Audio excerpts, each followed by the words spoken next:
Iblis itu ahli zikir, Pak. Makanya tadi saya minta Ustadz Kamil Falah sholawat dulu. Ya. Sholawat dulu, karena perbedaan antara zikir wali Allah dengan wali setan satu aja. Ada sholawatnya apa enggak? Ya. Ada sholawatnya apa? Enggak. Kenapa mesti ada sholawat? Karena orang bisa zikir cuma karena yang disebut namanya dalam sholawat itu. Siapa nama yang disebutkan dalam sholawat? Allahumma sholli ala Sayyidina. Karena ada yang bernama Muhammad. Nah itu dia. Maka kita kenal dengan Sang Ahad.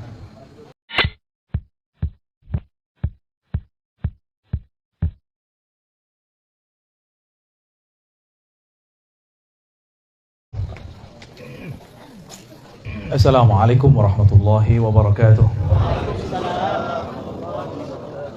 Alhamdulillah rabbil alamin. Hamdal hamidin.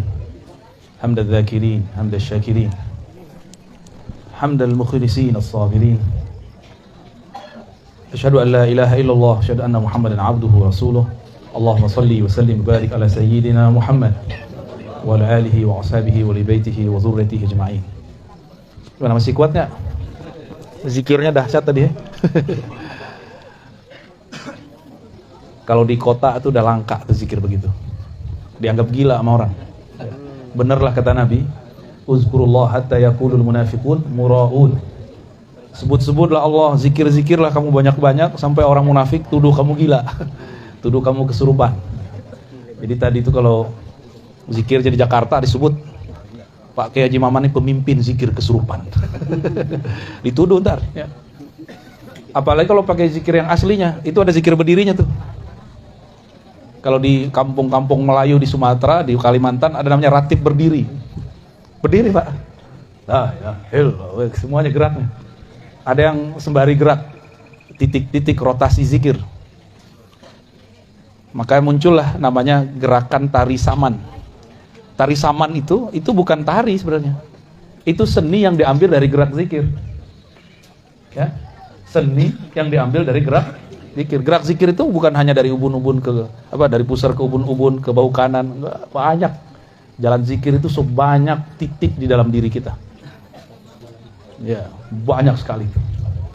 Namun yang diajarkan tuan-tuan guru kita, para mursyid, para wakil talqin, itu yang boleh diajarkan aja. Karena kalau dikasih titik yang lain, bisa gawat. Ini zikir kayak tadi udah disebut gila sama orangnya. Wih, gila. Mana sanggup jin masuk ke orang zikir barusan. Kalau setan bisa, jin nggak sanggup. Kalau jin masuk, bakar deh. Aneh saksinya. Ya, tapi kalau setan bisa masuk.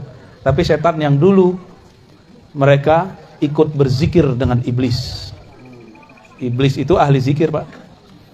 Makanya tadi saya minta Ustadz Kamil Falah sholawat dulu. Ya. Sholawat dulu. Karena perbedaan antara zikir wali Allah dengan wali setan satu aja. Ada sholawatnya apa enggak? Ya. Ada sholawatnya apa? Enggak. Kenapa mesti ada sholawat? Karena orang bisa zikir cuma karena yang disebut namanya dalam sholawat itu. Siapa nama yang disebutkan dalam sholawat? Allahumma sholli ala Sayyidina. Karena ada yang bernama Muhammad. Nah itu dia. Maka kita kenal dengan Sang Ahad. Kalau tidak ada dia, mana bisa tadi zikir la ilaha illallah. Jadi yang ngajarin kita la ilaha illallah siapa? Ini bisa dibenerin gak nih? Baterainya putus-putus. Zikir juga gitu, Pak. Kalau baterainya putus-putus gak seru.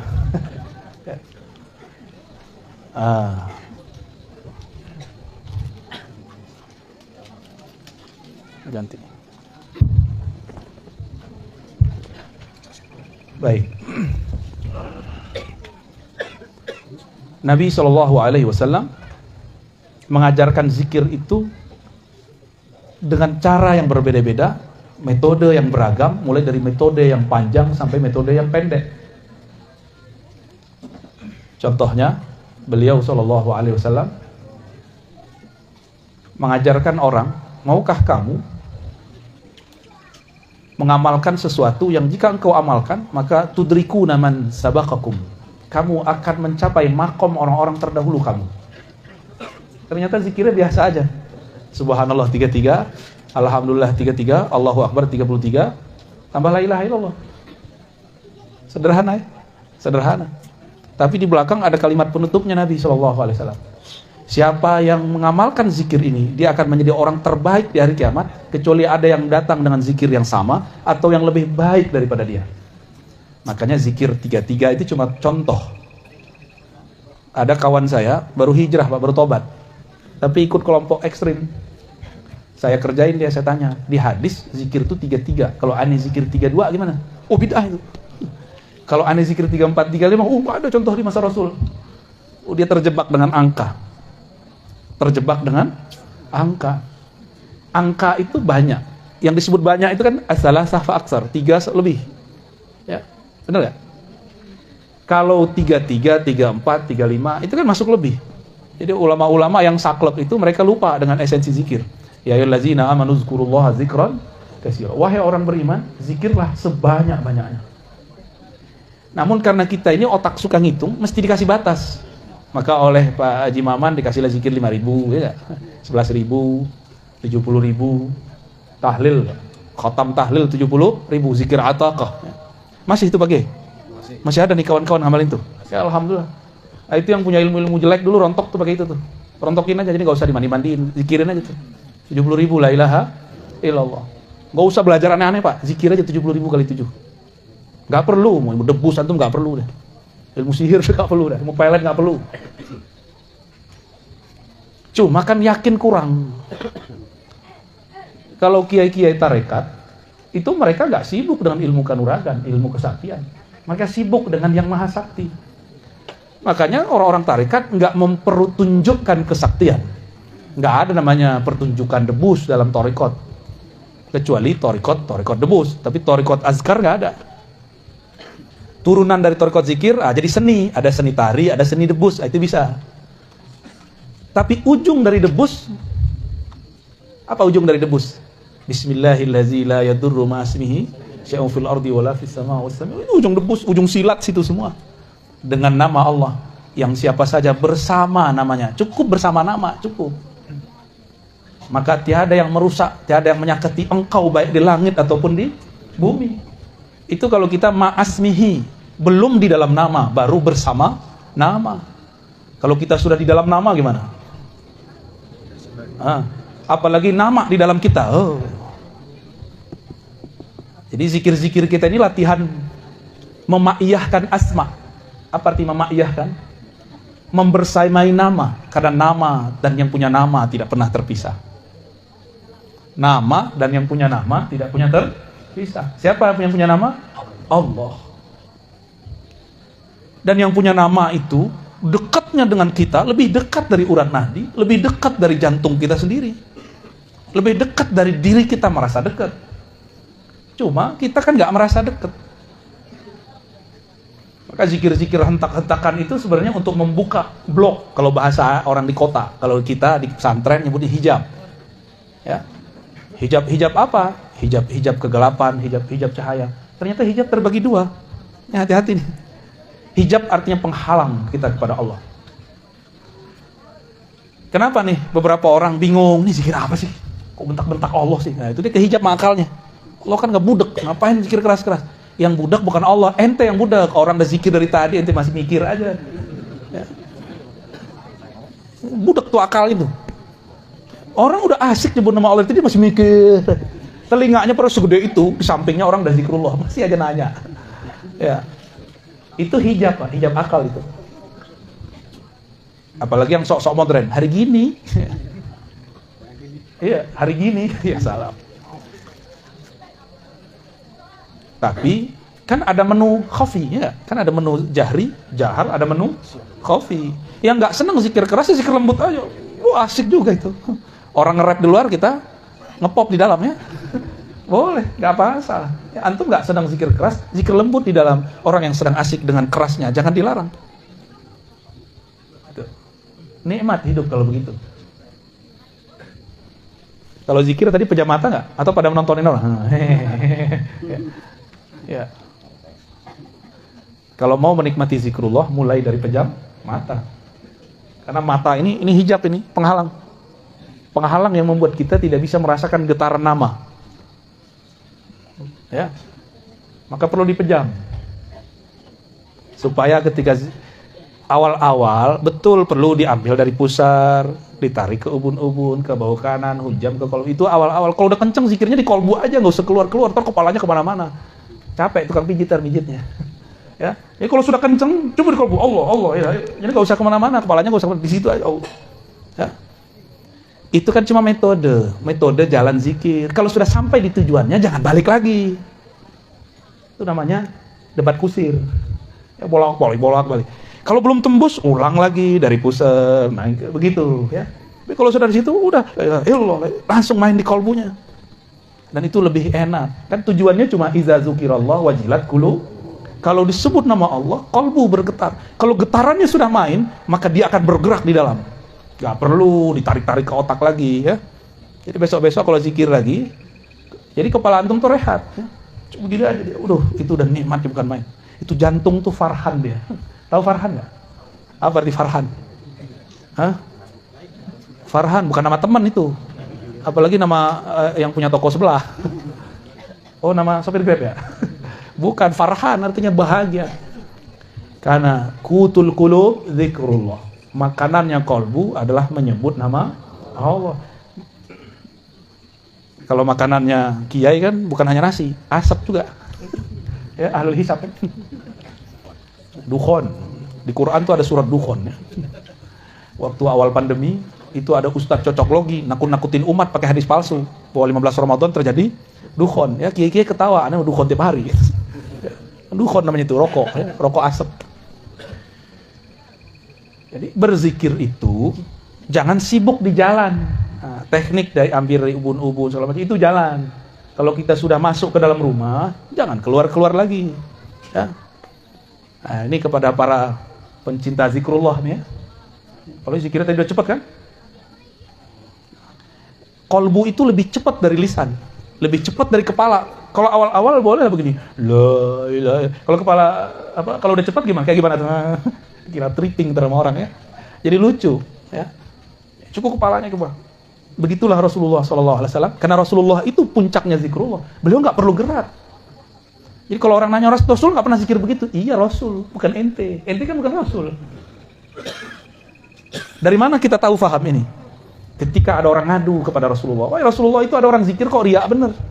Kok dia teriak-teriak? Apa kata Nabi? Uzkurullah. Berzikirlah kamu kepada Allah hatta yaqulul munafiqun muraun. Sampai orang munafik tuduh kamu riak. Sampai orang-orang nuduh kamu majnun. Itu kan hadis ada semua. Dan hadisnya saling menguatkan, hasan li ghairihi. Yang mendhaifkan berarti ketahuan dia nih ya. Dia pengen mendhaifkan zikir kita, Pak. Di masa Rasulullah lebih dari kepala gerak, Pak. Ayat turun mereka pingsan. Di masa para tabi'in, Sayyidina Al-Hasan Al-Basri, sanad zikir kita kan salah satunya lewat Sayyidina Al-Hasan. Hasan Al-Basri berguru kepada Sayyidina Ali.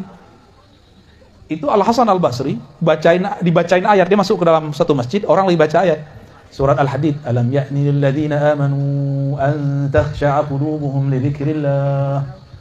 Kapan orang-orang beriman hatinya tunduk jika menyebut nama Allah? Hatinya tunduk untuk berzikir. Hatinya betah untuk berzikir. Kapan? Nah, itu ayat turun tuh yang tadi tuh nonton tuh. Atau tadi kalau nonton boleh tapi menikmati. Tapi yang mempertanyakan, wah bid'ah nih ya. Itu kasihan tuh yang begitu. Enggak dapat ya, asrornya dia enggak dapat. Menu-menu itu banyak, nggak cocok ya nggak usah dinikmati, kita pakai versi kita sendiri ya.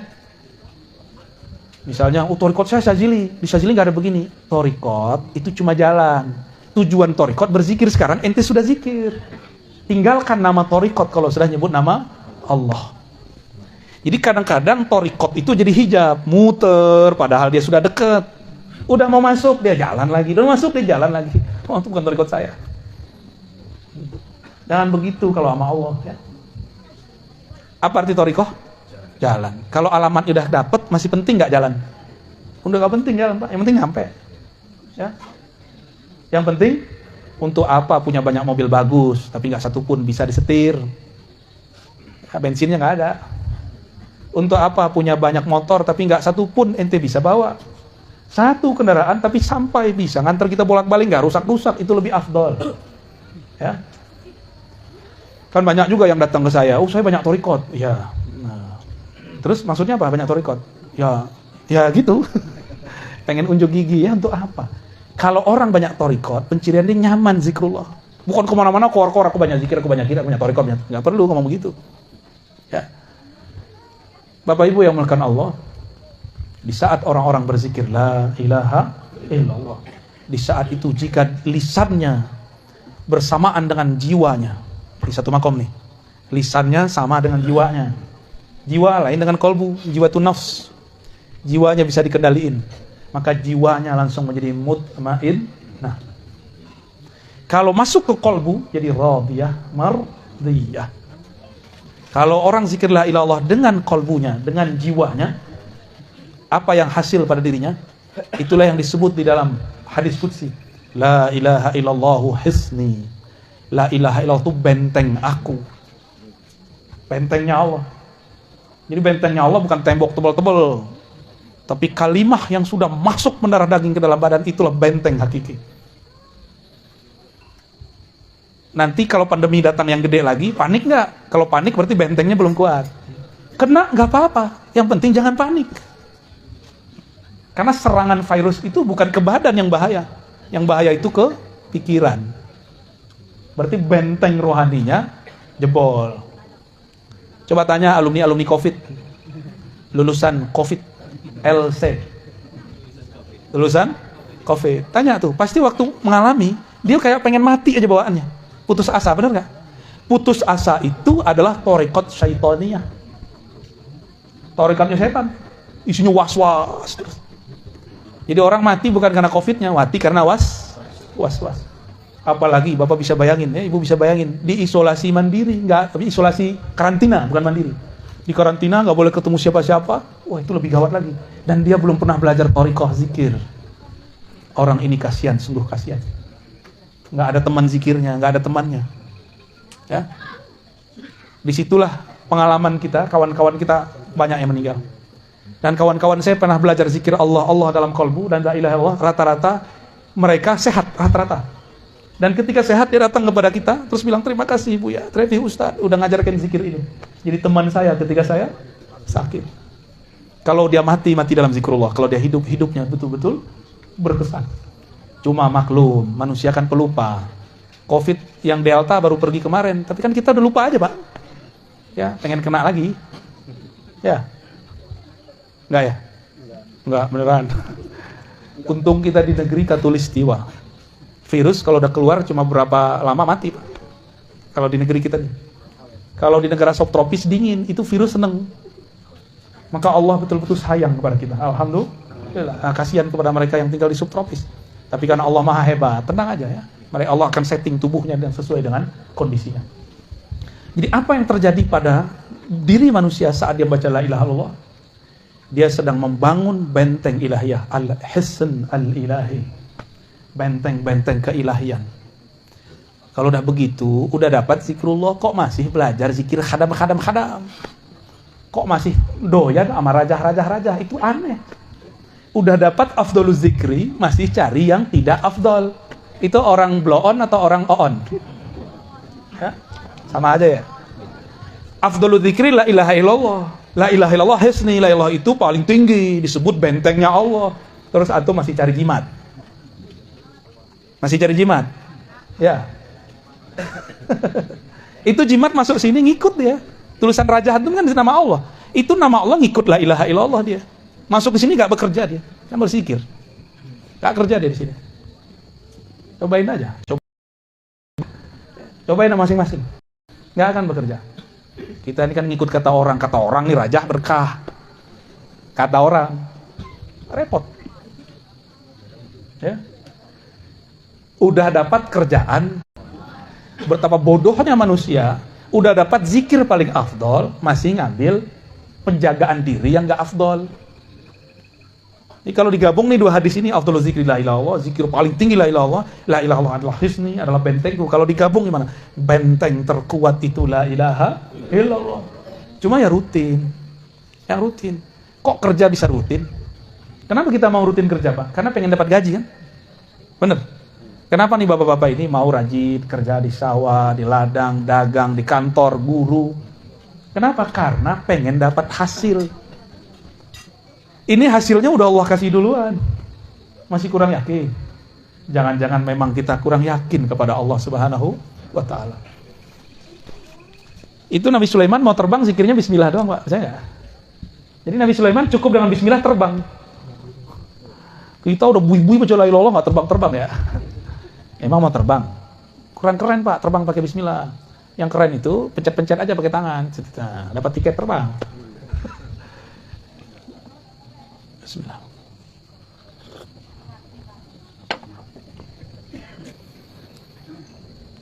Jadi zikrullah, ini ada 3 yang mau saya sebutkan. Zikrullah, qutul qulub. Itu udah tadi ya. Zikir Allah, mengingat Allah itu makanan kalbu. Bapak Ibu nggak makan seharian, lemas nggak? Itulah nasib orang nggak zikir seharian. Udah dikasih talqin sama Pak Kiai Haji Maman, nggak dipakai. Mau antum kiai 1000 kali kiai nggak ngaruh. Oh saya bisa baca kitab, nggak masalah. Nabi nggak perlu baca kitab begituan. Kitab kuning kan baru kemarin sore ada. Nabi memang baca kitab kuning? Enggak, Nabi nggak perlu kitab kuning, di dalam dirinya semua kitab ada. Maka An-Nabil Ummi bukan Nabi tidak bisa baca tulis. An-Nabil Ummi, Nabi induk semua kitab. Ummul kitab, itu artinya. Allahumma sholli ala sayyidina Muhammad. An-Nabiyil Ummi, Nabi yang Al-Ummi. Al-Ummi itu bukan ya nisbah. Bukan Nabi yang nggak bisa baca tulis. Nabi yang di dalam dirinya ada induk semua ilmu pengetahuan. Itu An-Nabiyil Ummi. Salah satu pengetahuan kitab di dalam qalbu Nabi adalah risalah la ilaha. Ketika beliau mengatakan afdalu dzikri la ilallah, itu adalah ikhtisar dari isi kitab di qalbunya. Itu baru satu kitab, Pak, zikir risalah la ilaha. Jadi di qalbu Nabi itu ada semua risalah, rahasia-rahasia. Tapi umur beliau pendek. Yang penting Mekah sudah ditaklukkan, syariah sudah mapan, maka orang tidak akan mengkultuskan orang yang di qalbunya ada risalah kita. Sayyidina Isa, beliau menampilkan isi kitab qalbunya sebelum syariat Bani Israel waktu itu mapan. Akhirnya mereka menyembah Nabi Isa. Salah satu isi risalahnya apa? Rahasia, nama Allah Hayyun dan Hayat, Muhyi. Ada orang udah mati, dipegang dadanya oleh beliau, hidup. Hidup, Pak. Orang kira ini Tuhan, ini bukan manusia ini. Nabi Muhammad kan sering melakukan itu, cuma nggak dieksplor di banyak riwayat. Saya pegang, Pak, beberapa riwayatnya. Nabi menghidupkan orang mati, ada riwayatnya. Tapi didoifkan oleh ahli hadis yang nggak percaya. Mereka cari-carilah kesalahan hadis itu. Itulah rahasia kenapa syariat dimapankan di masa Rasulullah. Sedangkan rahasia-rahasia qalbu ini tidak berhenti, turun terus. Inilah makna al-ulama warasatul anbiya. Ulama mewarisi risalah-risalah kitab dari qalbu an-nabi al-ummi. Langsung, Pak, nggak lewat Google, nggak lewat kitab kuning. Kitab kuning itu dari sini, dari qalbu. Jangan dibalik. Ini kiai-kiai udah kehijab, ini santri-santri udah kehijab. Kok qalbu ngikutin kitab kuning? Salah itu. Kitab kuning pemahamannya harus ngikutin rahasia warisan qalbu Rasulullah SAW. Itu ya baru sahih warisan Rasulullah. Baru pewaris Rasul ente. Kalau enggak pewaris kitab bulukan itu namanya. Itu kan kitab komersial, orang jualan supaya kaya. Udah kaya itu yang jualan kitab. Kita masih puji baku, dan berapa banyak kitab yang salah cetak. Laknya hilang, gawat sudah. Udah berapa banyak kitab salah cetak. Kalau nggak punya qalbu, beres kita, sesat menyesatkan udah. Saya udah banyak, Pak, ketemu. Tiap hari kan kita kerjaannya bolak-balik kita. Kita bingung, ini kitab ini kok masih dipertahankan di pesantren. Banyak. Kita ini kan fanatis ke kitab kuning. Kitabun Mubin nggak fanatis, ya. Kitabun Mubin. Itulah umul kitab. Rahasianya ada di Al-Fatihah. Al-Fatihah terkumpul di dalam basmalah. Basmalah terkumpul dalam ba terkumpul dalam satu titik. Nah, kalau sudah di titik nggak usah keluar-keluar lagi, zikirnya di situ aja, ya. Makanya qalbu itu belakangnya ba, supaya langsung masuk ke sana.